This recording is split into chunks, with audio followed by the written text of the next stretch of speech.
Place maintenant au focus du jour, direction l'Irak. Sur le terrain, semaine après semaine, le groupe État islamique recule.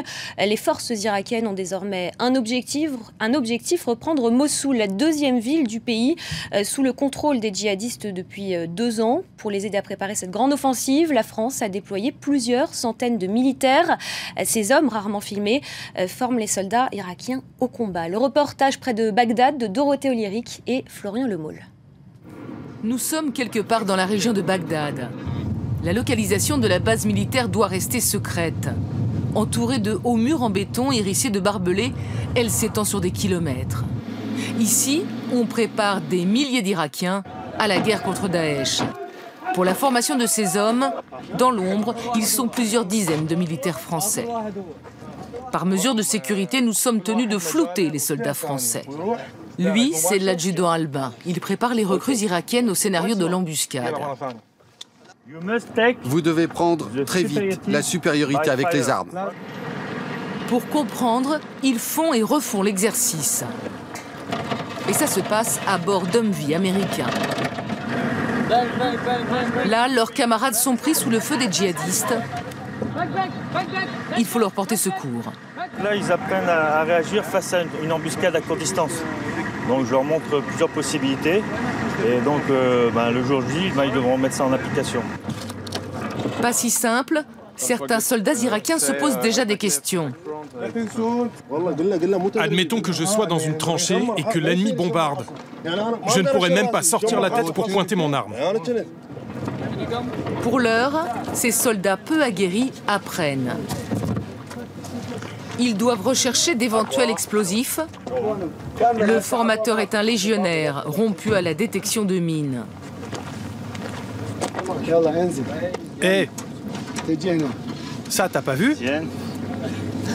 Allez, c'est bon. Il a raté quelque chose, apparemment? Ouais, il a raté une petite quelque chose. Surtout quand le véhicule il passe dans la foule, il y a quelqu'un qui peut s'approcher et qui peut tout simplement coller un truc comme ça sur le véhicule dans tous les endroits, en bas, en haut. Et ça fera exploser le véhicule? Ça fera exploser son véhicule avec tout le personnel intérieur. 80% des victimes le sont à cause des explosifs. Kamikaze, bonbonne de gaz avec son détonateur, carafe d'eau remplie d'explosifs ou encore pas de porte piégée. Les élèves découvrent l'imagination des combattants de Daesh. Ils utilisent une pochette de perfusion, une seringue avec une bille. Quand on fait une pression sur la pochette de perfusion, la seringue remonte et ça déclenche la charge. Les Irakiens apprennent aussi à pénétrer dans des maisons piégées. Hey, tu n'avances jamais tout seul. Toi, tu couvres ton camarade comme ça. Et toi, t'avances en surveillant la fenêtre. Et lève ton arme vers le toit. Ils sont ouvriers, étudiants ou chauffeurs de taxi et font encore bien des faux pas. Un stage commando comme il en existe partout dans le monde. La seule différence, c'est que la plupart de ces soldats n'avaient jamais touché une arme il y a 2 mois et que dans quelques semaines, ils se retrouveront sur la ligne de front pour livrer bataille, probablement à Mossoul. Eux, ce sont déjà des soldats d'élite confirmés. La guerre, ils connaissent. Mais ils viennent ici pour peaufiner leur formation. Les officiers français qui les encadrent ne vont pas se battre avec eux. Les Français sont ici en Irak des conseillers, pas des combattants. Vous avez l'impression de vous battre pour la France ici? Écoutez, je pense que si ce n'était pas le cas, on ne serait pas ici. Et le fait d'être là, de ne pas être sur la ligne de front, vous avez le sentiment de lutter vous-même contre Daesh? D'une façon ou d'une autre, on lutte tous contre Daesh. On voit que la ligne de front est en train de reculer vers de plus en plus le noyau dur de Daesh. Donc voilà, c'est que ça fonctionne. L'entraînement reprend et à balles réelles.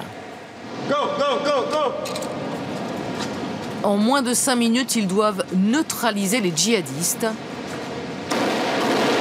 fouiller toutes les pièces et, comme ils disent, amasser du renseignement.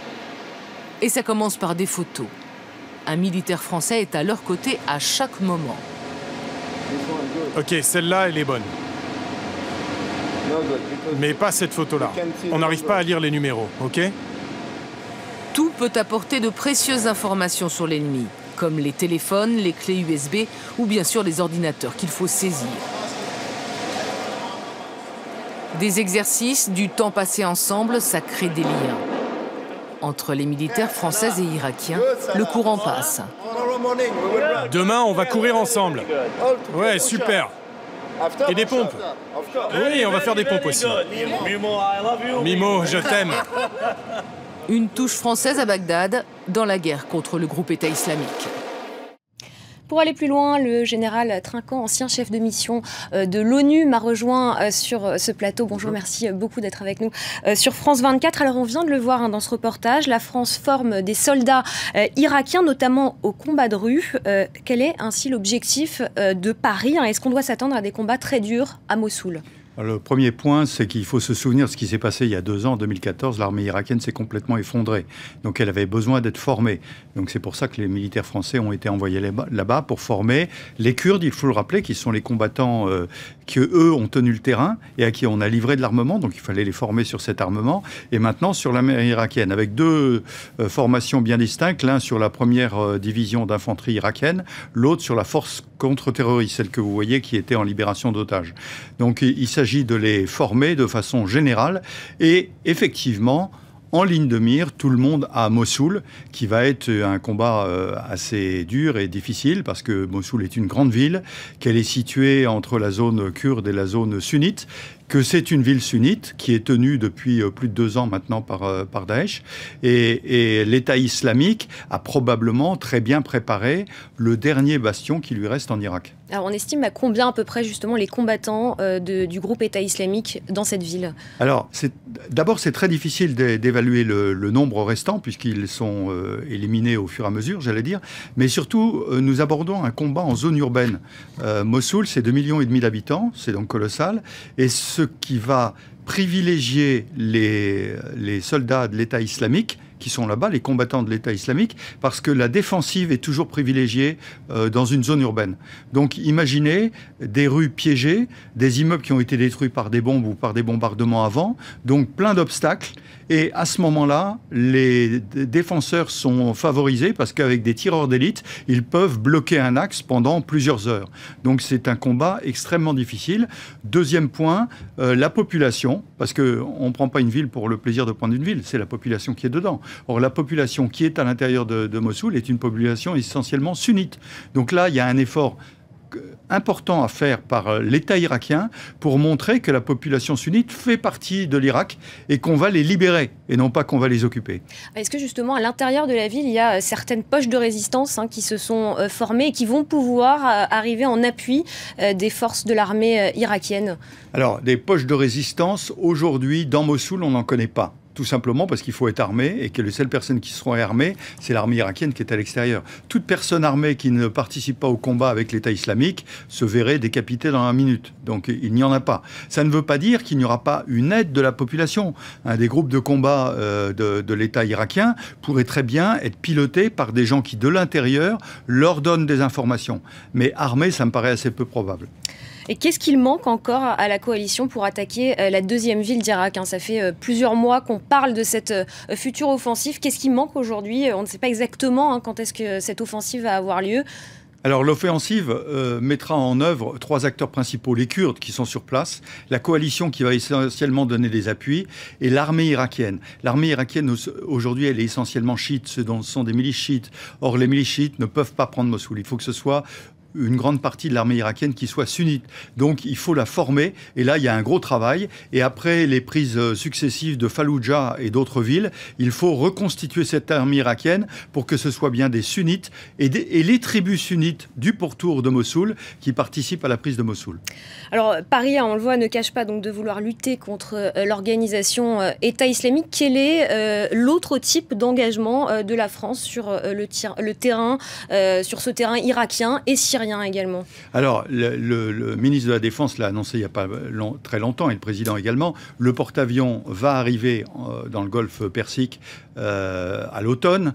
Deuxièmement, la France a renforcé par un groupe d'artillerie, ce qui est un geste important, parce qu'un groupe d'artillerie, ça veut dire qu'il va y avoir des forces au sol. Elles ne seront pas au contact, mais elles seront au sol.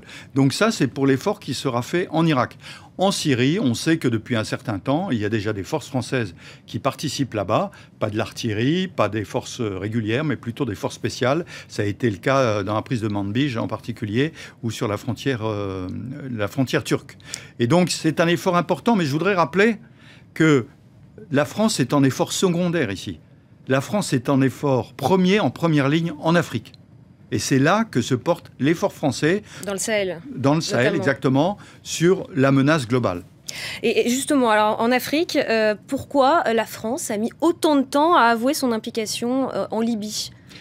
Alors, en Libye, c'est assez compliqué. D'abord parce qu'il y a deux gouvernements en Libye, avec le général Haftar d'un côté, du côté de Tobrouk, et un gouvernement reconnu du côté de Tripoli, et que la presse l'a annoncé, il y a 3 soldats français qui ont été tués du côté de Tobrouk, Benghazi exactement, et la France a eu un peu de mal à l'annoncer parce que évidemment c'était une position un peu ambiguë. Mais il est normal que des forces françaises, en particulier dédiées au renseignement, soient infiltrées pour savoir ce qui se passe. Premier point. Là où la France est vraiment impliquée, c'est au sud. C'est-à-dire dans l'opération Barkhane. Barkhane, je rappelle, c'est G5 Sahel, 5 pays du Sahel, Tchad, Mauritanie, Niger, Mali et Burkina Faso. Ces 5 pays, la France participe avec les forces nationales de ces pays à la ceinture qui est au sud de la Libye et un peu au sud de l'Algérie d'ailleurs.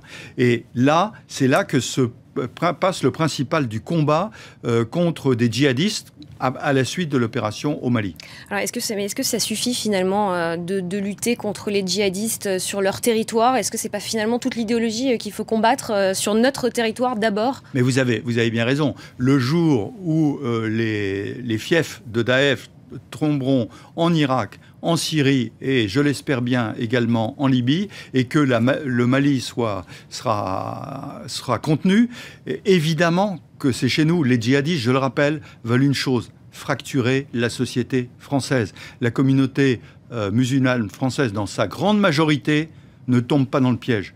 Mais ils vont avoir un certain nombre d'attaques pour enfoncer le coin entre la communauté musulmane et la société laïque, pour la nommer comme ça, française. C'est l'objet du salafisme qui est l'idéologie qui est à la base de ces groupes djihadistes. Et bien sûr, nous avons un travail considérable à faire sur une génération en France pour arriver à éloigner, j'allais dire, nos enfants perdus qui pourraient tomber dans ce piège. Merci beaucoup, Général Trinquant, d'avoir été avec nous sur ce plateau sur France 24.